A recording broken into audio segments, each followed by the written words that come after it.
much for coming to this concert talk.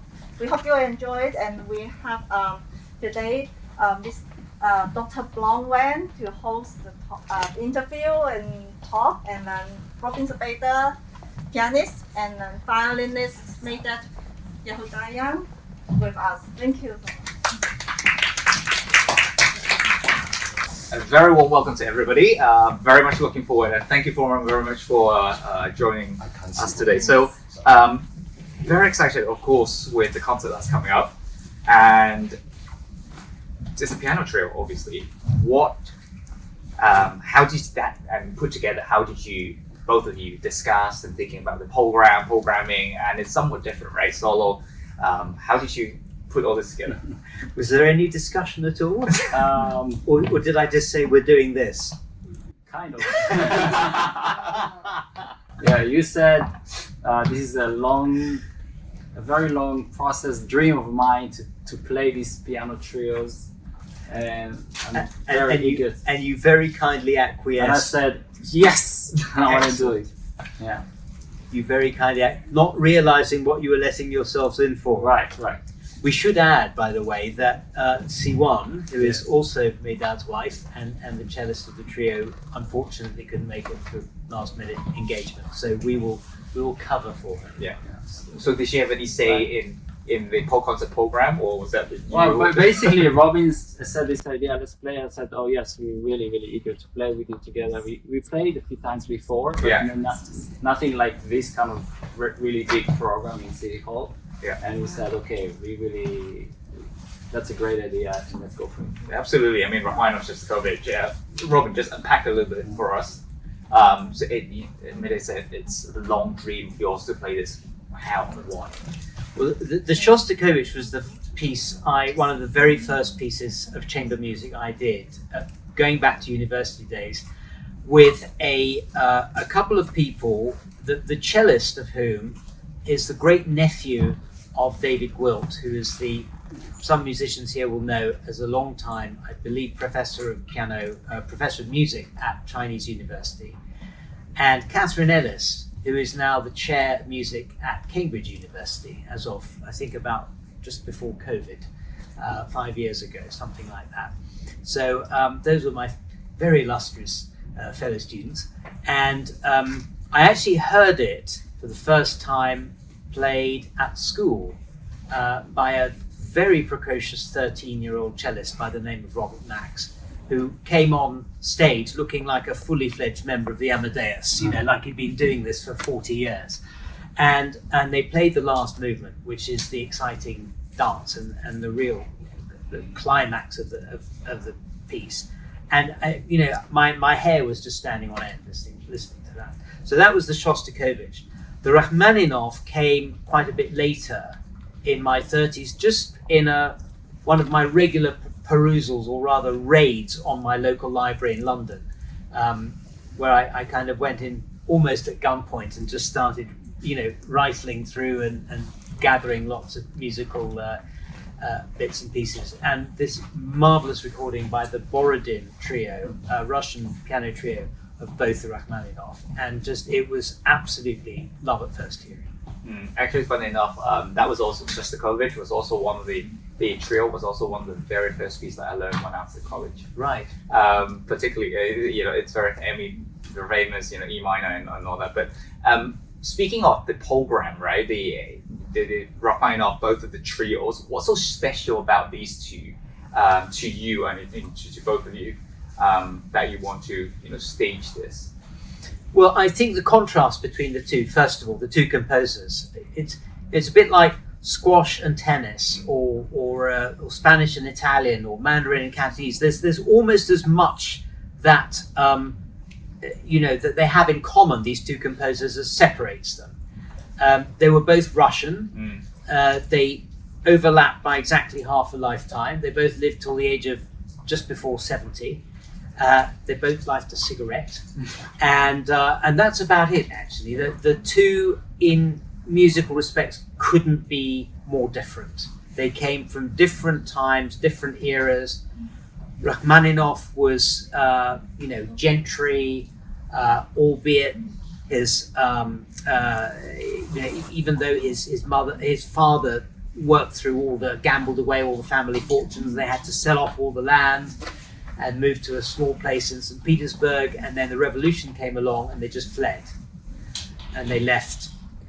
Meanwhile, Shostakovich, who was 11 when Rachmaninov left Russia, was kind of there left to pick up the pieces and had to live through Stalin, World War II, and the siege of Leningrad.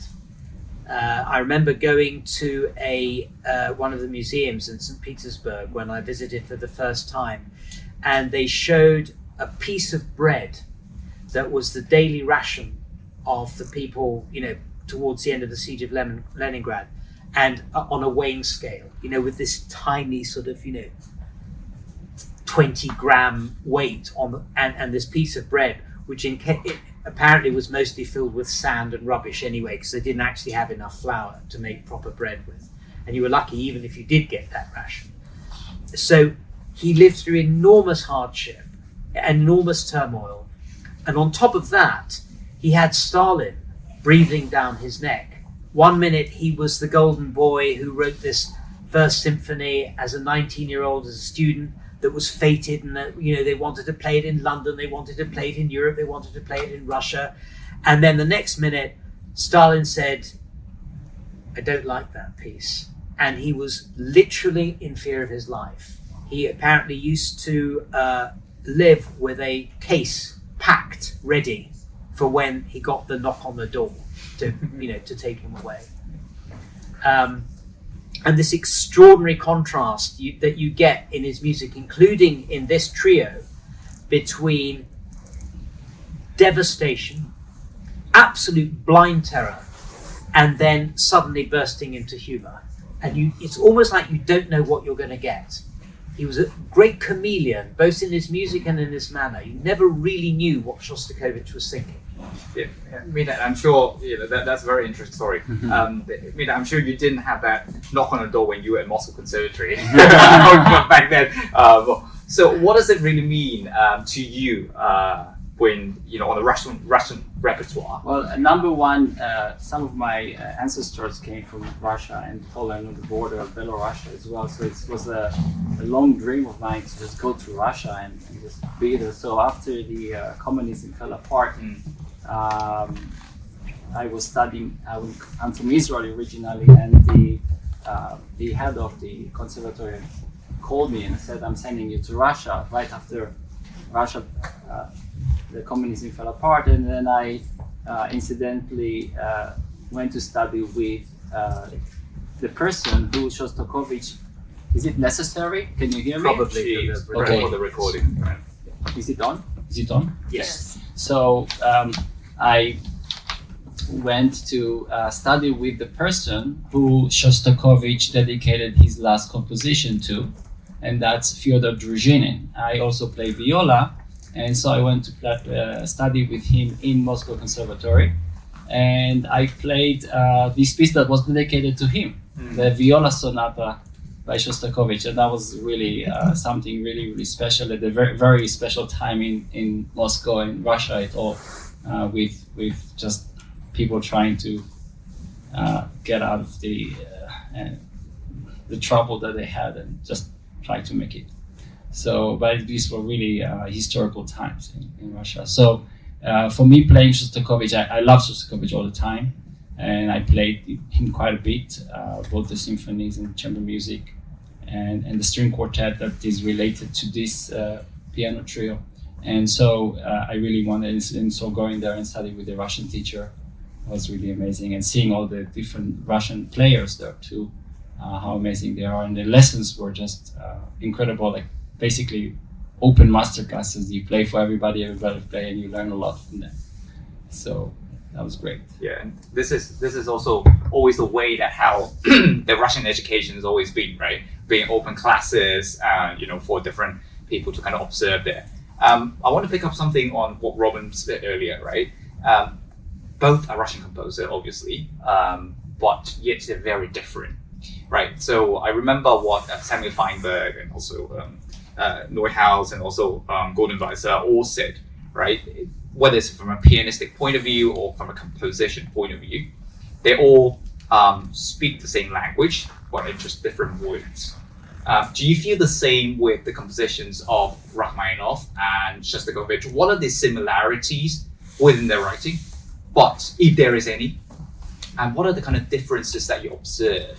Right, I think differences apparent, but I would be keen to know both of your view on these. Who wants to start? The similarities are more difficult. Sorry, Similarities are more difficult, I would say. I struggle to think of any similarities, actually. They really are. If you look at those trios, they really are chalk and cheese. The Rachmaninov just has these long breeze melodies that just spin out, just into pages and pages and pages. Rachmaninov is brilliant at taking the simplest of melodic ideas, just a few notes sometimes, and just spinning it out on and on and on and on and on. And with these lush harmonies and building up his climaxes slowly. With Shostakovich, it's so different, isn't it? I mean, I suppose you could point to one similarity. They both use traditional forms to an extent. The first movement of the Rachmaninov and the Shostakovich are both in traditional sonata form, although you're a little bit hard pushed to see it in the Shostakovich. But the Shostakovich is very stark, and 1 minute he's smiling, and then the next minute he's got a gun pointing, at his head. Rachmaninov is a lot more, I don't want to use the word predictable, but there's an inevitability about his music. You hear the music and you see, yes, I can see that's going to go there and there and there and there, all the way up. And he's in no hurry. He takes his time and he builds these amazing climaxes, very powerful climaxes. Shostakovich just loves simplicity, but it often stays simple. So like the Passacaglia, the third movement, this funereal, really like a threnody, in memory of a childhood friend who died at the age of 41, just has 8 chords in the piano, and then the violin and the cello just build this increasingly passionate and bittersweet duet that goes like that and then like that at the end. I have something. Yes. I think the similarities comes from their also knowledge of the instruments. Both of them are pianists, and of course, Rachmaninov his career was much greater than Shostakovich, but Shostakovich was also a great piano player, and you can hear his recording of this actual trio played with Oistrach and another less famous cellist from Czech. So they knew the instrument very well, and the writing is, although very, very challenging, it's capable of playing. And so both for the piano, and Robin is doing an amazing job. I don't know how you play so many notes there, with the Rachmaninov, and then Shostakovich. Both of them, also the string writing is quite amazing, with lots of. If we can talk about all the technical and musical aspect, but it's really amazing. And then their use of dynamics is also it's amazing, how they go from one thing to another. Because Rachmaninov is just gradual progression, and that when Shostakovich is more abrupt, but still it's got some crescendos and things like that. Yeah.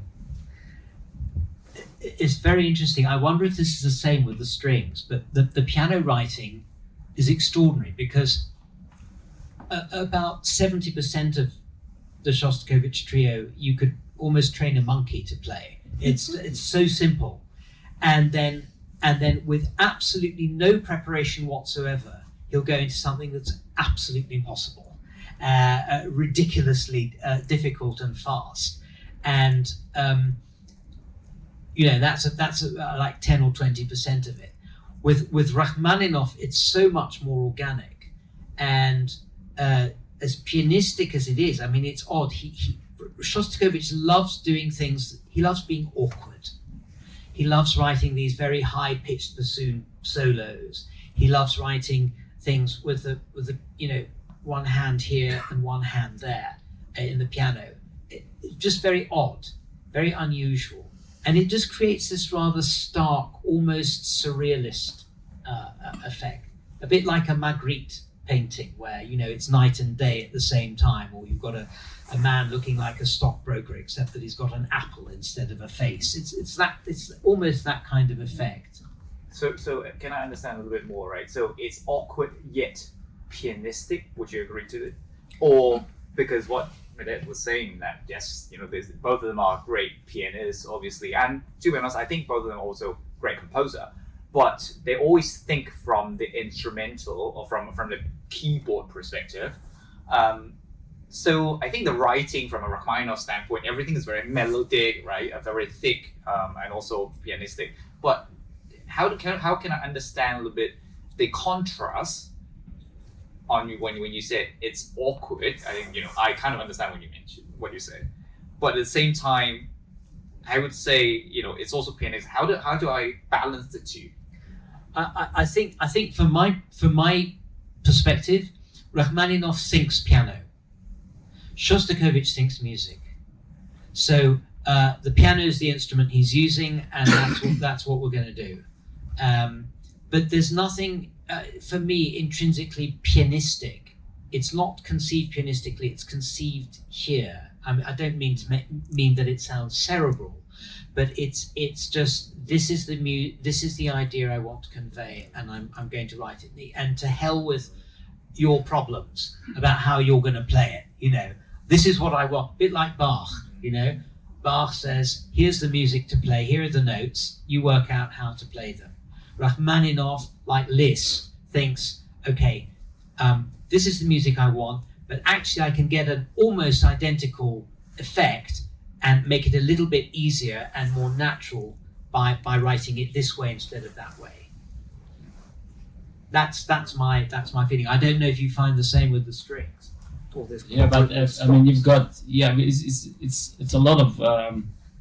I think you can in Shostakovich you have a lot of passages which are very exposed, almost like eerie. Like even just the first movement is very dull, not dull in terms of dull, but it's just like very transparent writing. So if you miss a little bit something, it's so exposed.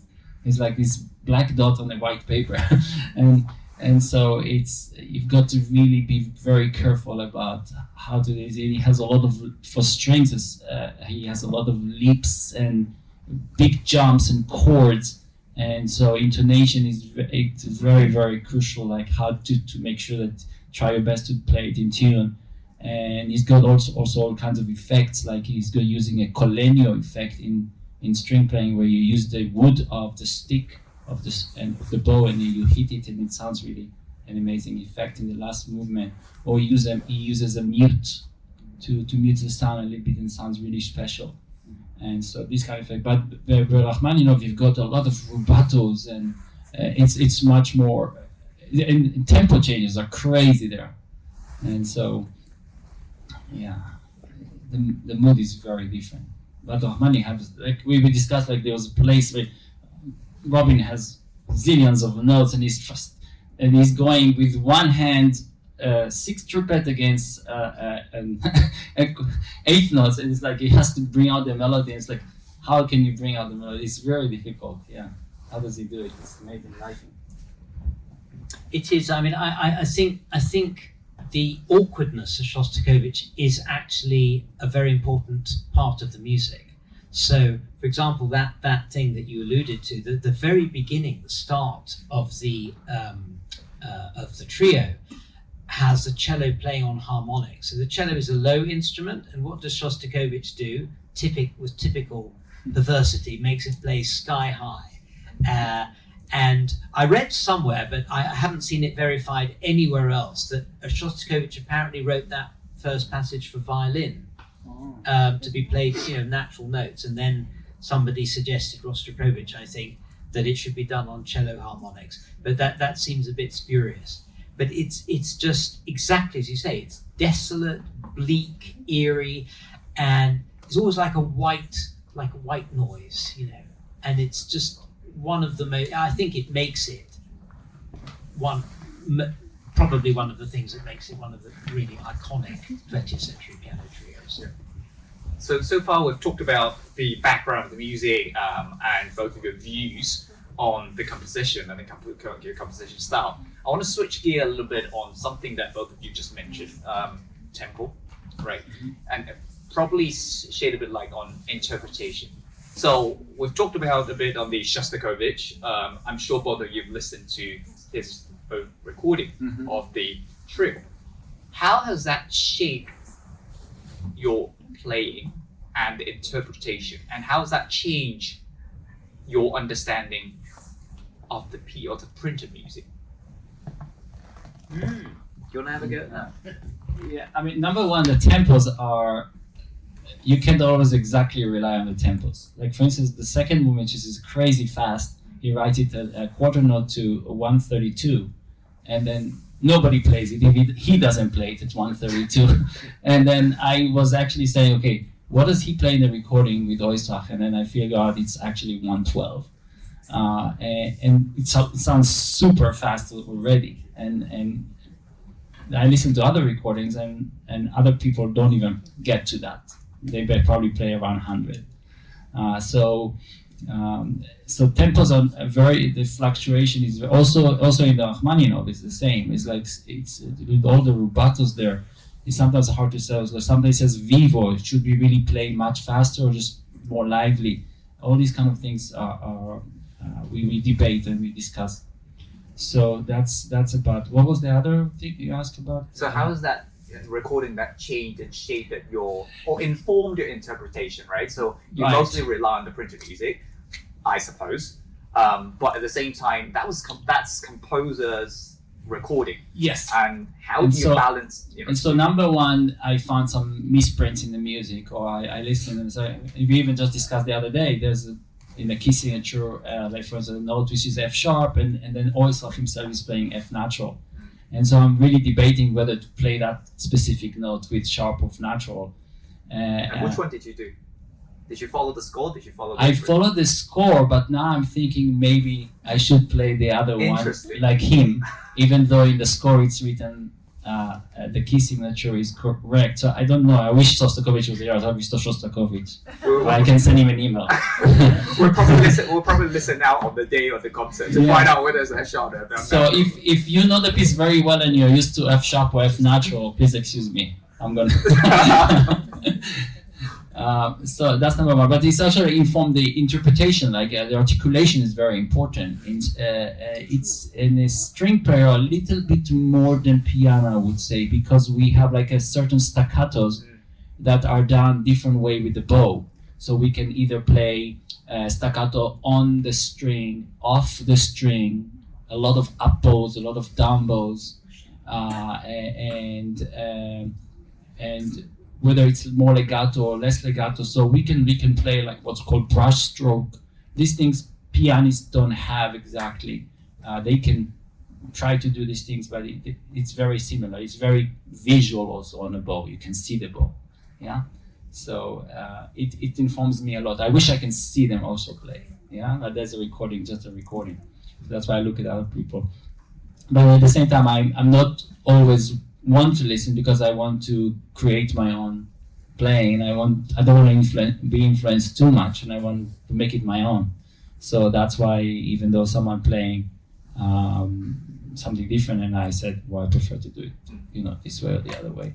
But I think this, because Shostakovich himself played it there, I think it's very crucial to listen to that particular one.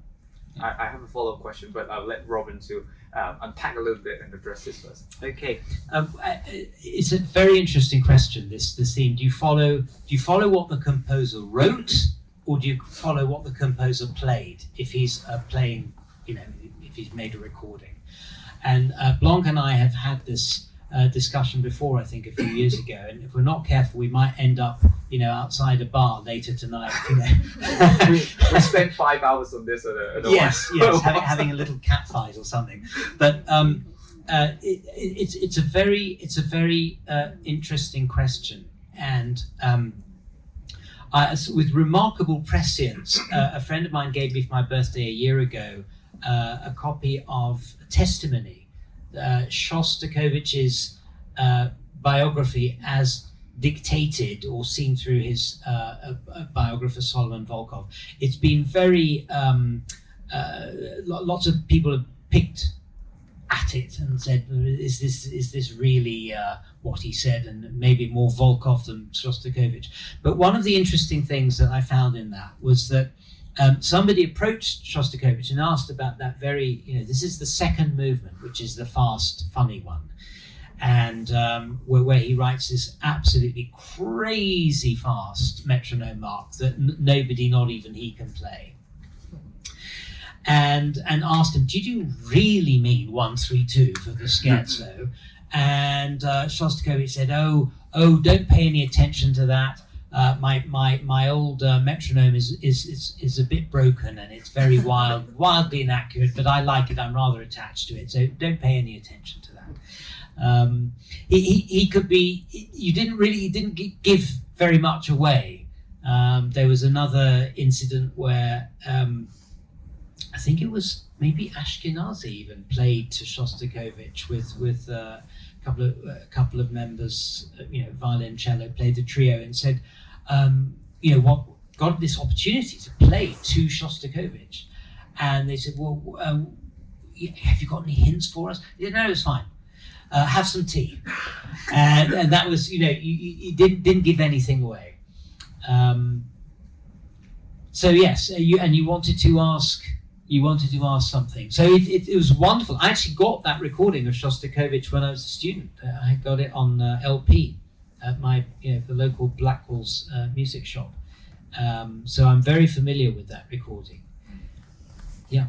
So that was one of the instances where Shostakovich asked for something else. But the other, obviously, the very useful and famous example, it's Prelude, the fugues, right, with Tatiana Nikolaeva, where he changed, the music just to fit her as well. There was always these kind of accounts.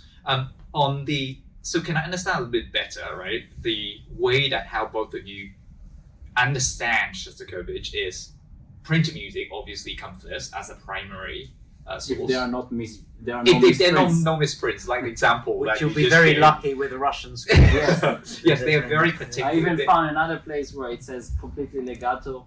There was another place completely says legato, but it's obvious that it needs to be staccato.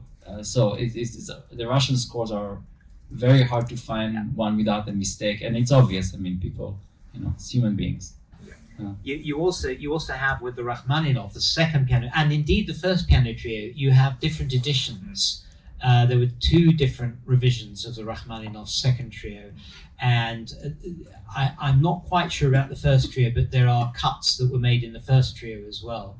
But there's a whole wealth of discrepancies in dynamics, in articulation markings, quite apart from the cuts. And yes, Russian editions can be a little bit notorious for as to reliability. That's a very interesting point, which there's follow. So he wrote. So the second trio he wrote. This first revision was 1907. The second was 1917. Which version are all of you playing on will be playing on the night? And also, why are you picking that version? Are we doing? I think we're doing like a mishmash. We're doing a mishmash. It has to be said that the Rachmaninov second piano trio, the revisions, as far as I'm aware, are on a much smaller scale than some of his other works, like the second piano sonata or the first piano concerto, where whole sections are completely rewritten or added or taken away. With the second piano trio, it's mainly just simplifying the structure.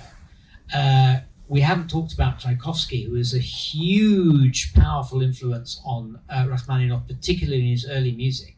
And the second piano trio was actually written as a tribute to Tchaikovsky. And one of Tchaikovsky's traits that Rachmaninoff picks up is this endless repetition of cadence points. So it's a bit like Tchaikovsky waving his fist and saying, "I've said it once, if I say it 1,000 times." If it's worth saying, he'll have to repeat it over and over. So Rachmaninoff cuts out some of those repetitions in the revisions, and we're doing most of those. I think nearly all of those. You'll be pleased to know. And we're also missing out the optional repeats in the second movement, which would make it, even longer. But there's actually one rather interesting thing which I just mentioned to you earlier and only discovered a few days. The second movement, which is essentially a theme and variations, Rachmaninoff originally scored the theme to be played by harmonium, which is sort of like an organ, sounds a bit like a church organ. And I've actually got, can play you a little clip of it, the opening as it will sound on a harmonium. He later scrapped the harmonium because it was just too awkward. You effectively needed 4 players to play a piano trio, which is rather unusual. And but it's rather interesting because it's quite a solemn theme which comes from an earlier orchestral piece called The Rock. And when it played on the harmonium, it sounds a bit like a church hymn. Let's see if I can find it.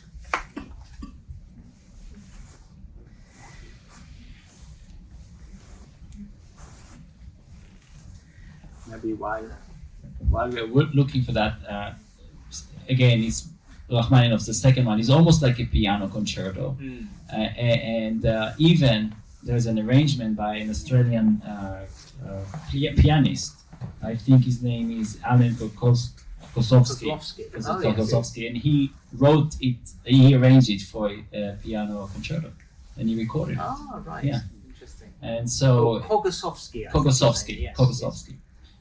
He's a very good pianist, as far as I think I just saw him today. But it's a marvelous, and how you can even think about the different instrumentation, like the oboe, the clarinet, the horns all of a sudden, or even just like a crush cymbal that builds up, like his concertos or symphonies. Indeed. Let's see if we can get this to work. Here we go.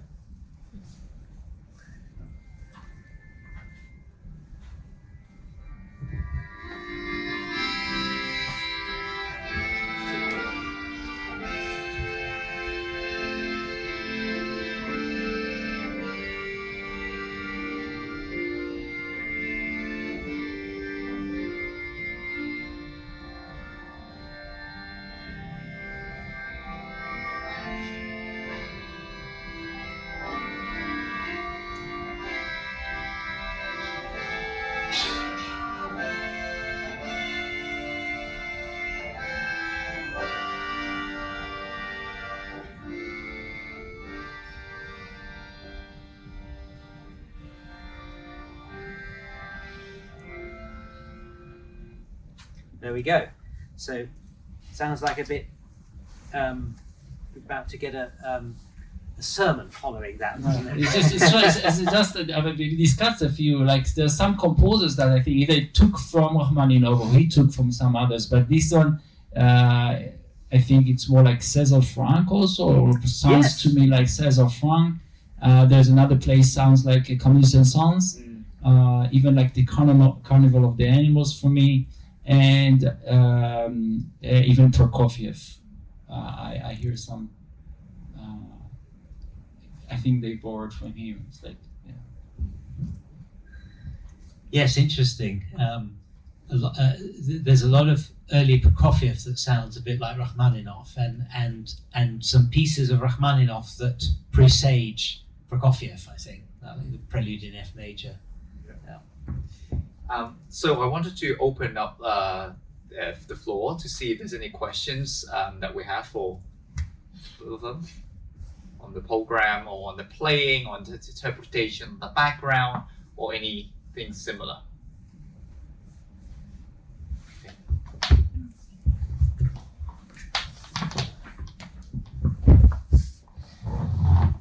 Thank you. During rehearsal, have there been moments that the three of you didn't agree with each other on the way of interpretation or expression, and how did you resolve it? Thank you. All the time. You're trying to stir trouble, aren't you? Let me hand over to you. I think I know myself. I'm pretty critical, but I think so far no fights. But basically, I think we know each other very well. We're very good friends. So any comments, I think we really take it with good intentions, and we try it.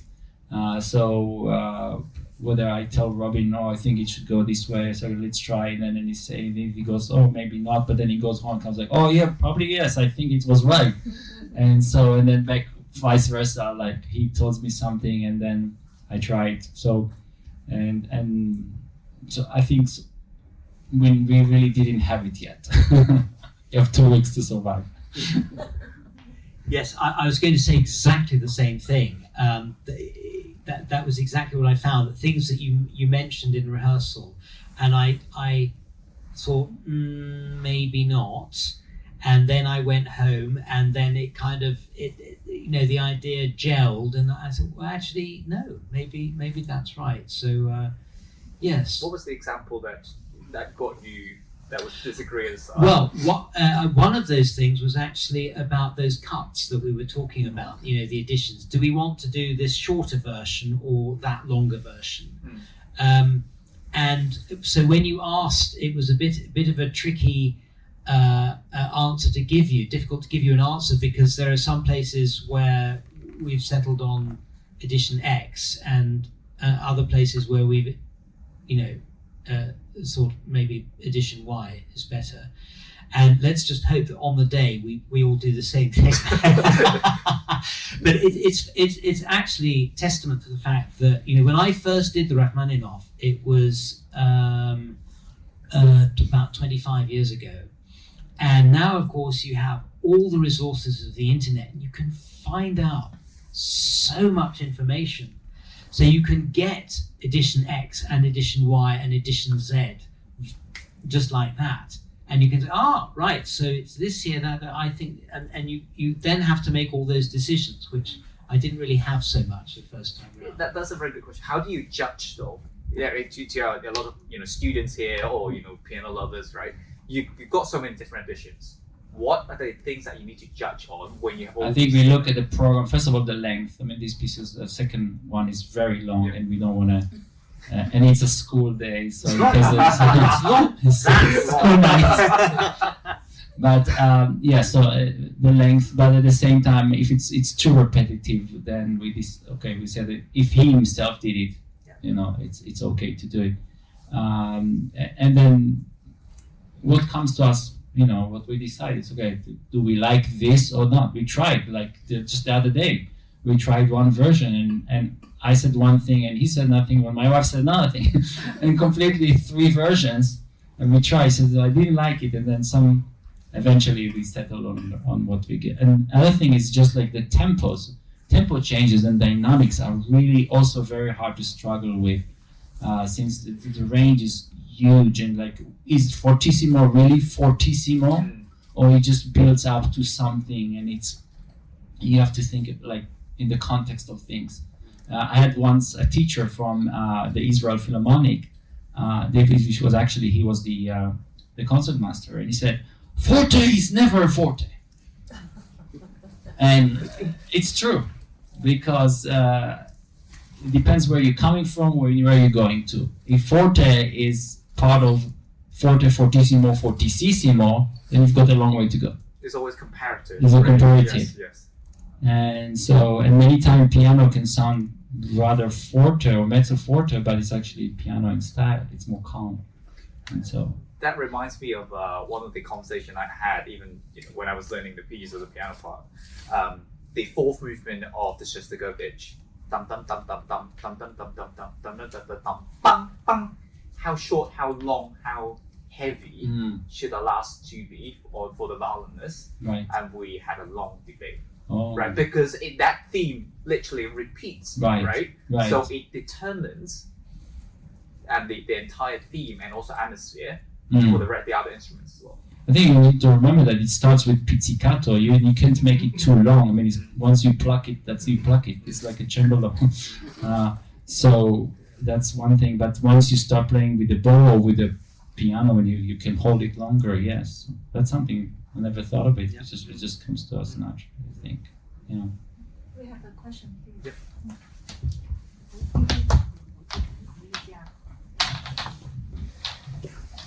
Sorry, I have two questions. I saw something on the program about music for youth, and I was trying to work out where's youth come into this. My first question, and the second is why? Excuse my musical ignorance, but why have you chosen Shostakovich and Rachmaninov and not some trio by Chopin and Liszt or Beethoven, Bach, or what is it about these two that's so grabbed you as opposed to others?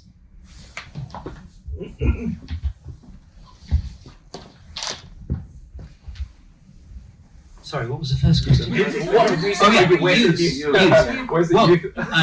Very simple.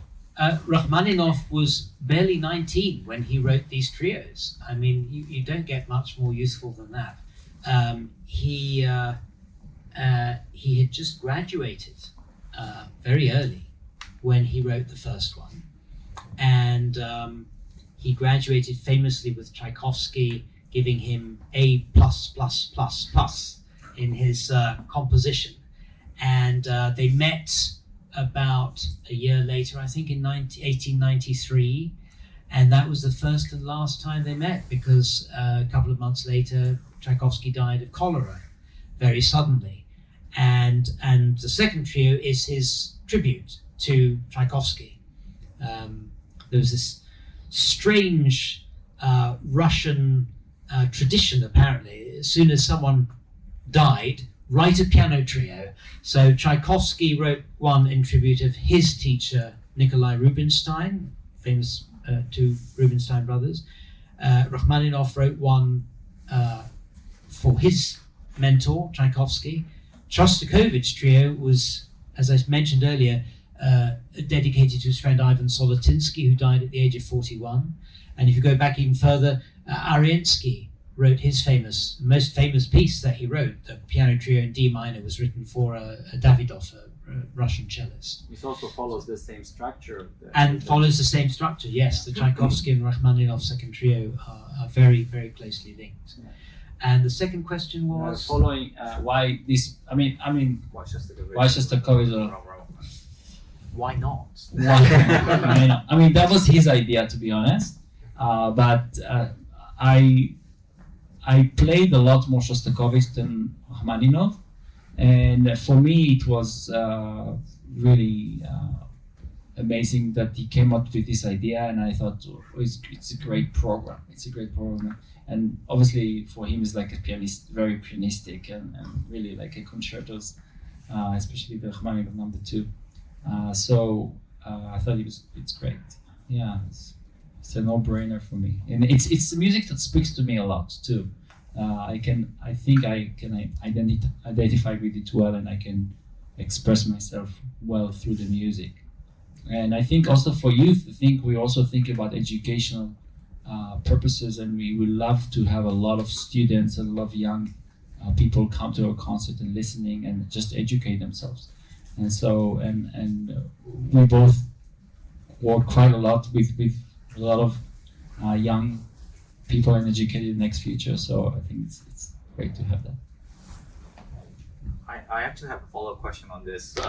So I'm curious that when both of you learned these pieces, you mentioned this has been, you always want to do this program, and so I gathered you've learned this a while back.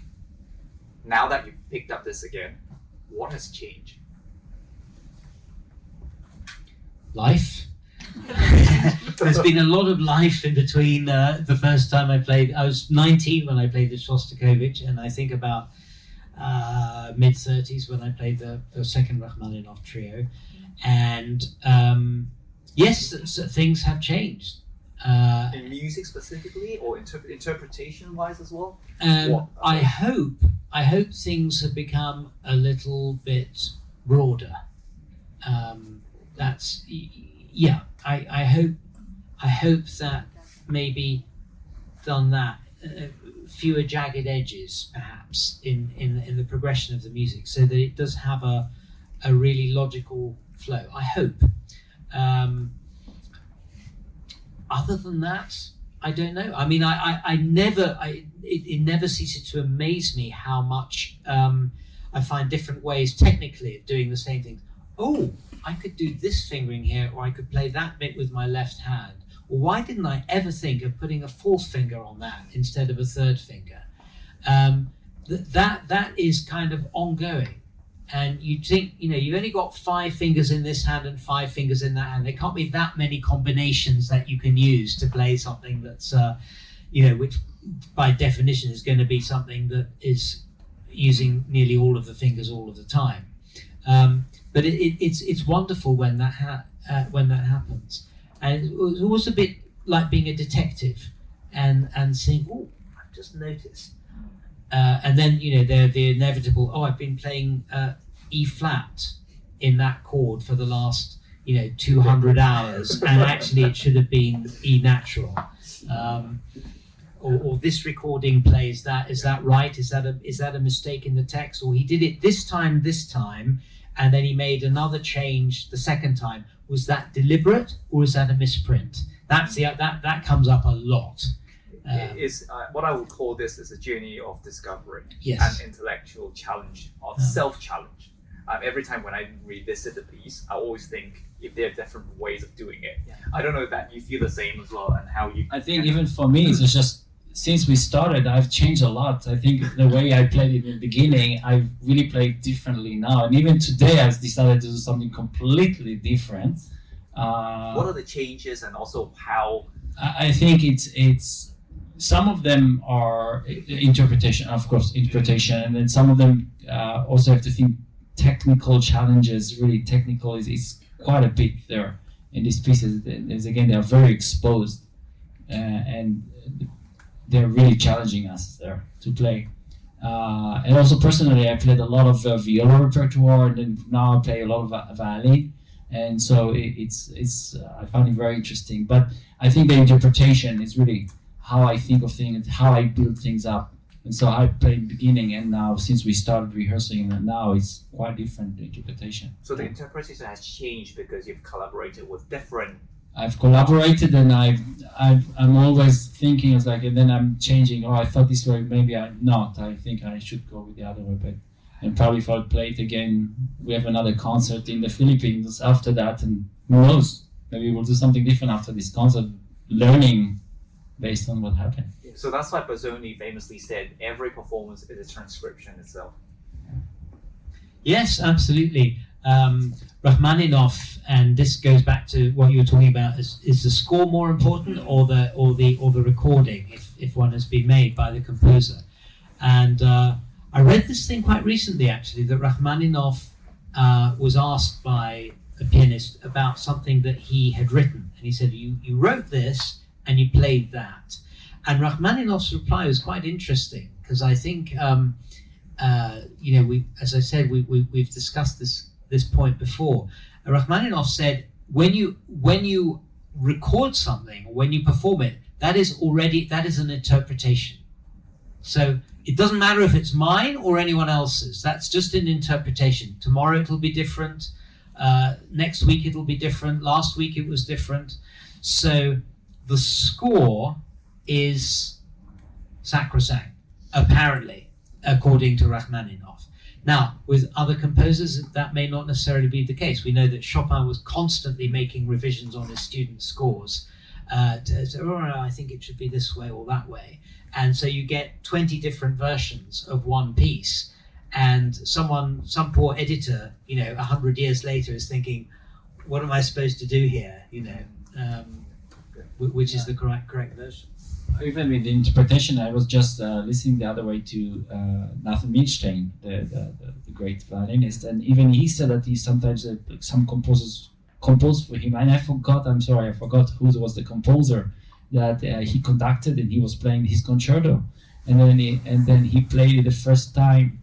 I'm trying to remember who it was, but I can't now. And then he played first time, so the composer said, "Oh, you don't like what I wrote," and because he was changing something. And then he came back the next day, and he said, then the composer said, "Actually, play what you did." So here you go. So I actually mentioned Nathan Milstein. I heard Nathan Milstein in my very first week at Oxford. He came to University College, the original Oxford College, and gave a recital. And in the middle of it, I think he was playing the Bach chaconne, and a string snapped, and he started improvising, and then he stopped, and then he got his string together and then played it again. There's a very interesting, real piece of history there to have been there. Yeah, and he's very well known for changing things. Yes. So many on the spot, even during a concert, from one concert to another. He was very capable of. This topic deserves another couple of hours of discussion, because performance practice is something that we always focus on. We always believe, the score is literally, the Bible, right? We follow all this instruction. But with all the encounter, with all the examples that both of you mentioned, how much can we trust the score, and how much can we trust the recording that's been made by himself, the composer himself, or even the allies and also companion of these composers, right? Horowitz, very famously, it's great friends of Rachmaninov, rank 3, right? The score itself, the interpretation of Rachmaninov himself versus the version that Horowitz has recorded, right? And all these kind of discussion and debate, can go on for hours and hours. And I know we've only got 1 or 2 minutes. I just wanted to see if there's any further question from the audience as well. Great. It was a lovely, very intellectually challenging discussion, and we look forward very much to your performance next month. Thank you. Thank you very much. Thank you. Thank you very much.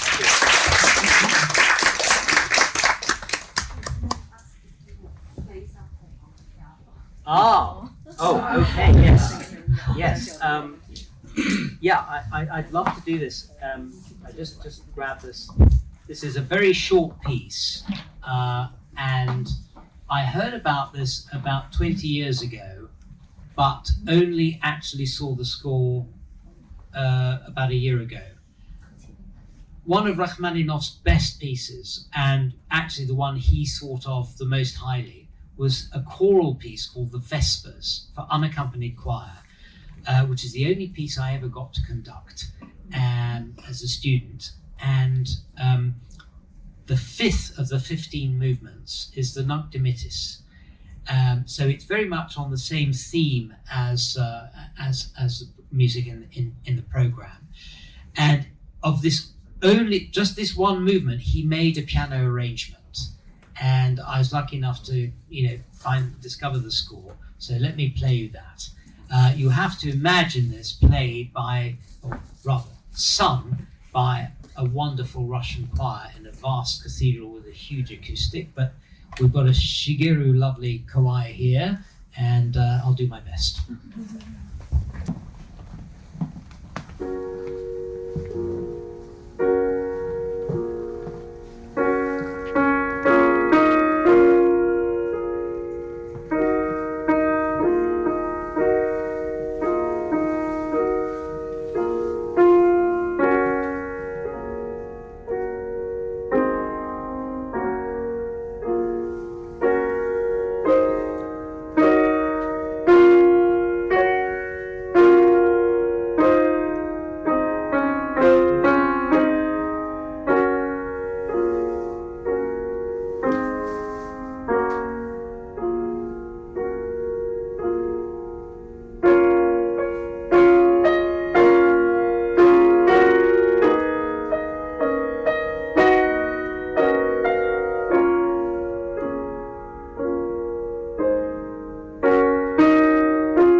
Hello, please come and join us at City Hall Concert Hall, 7:30 on Tuesday, the 12th of March, for an amazing program of piano trios by Rachmaninov and Shostakovich.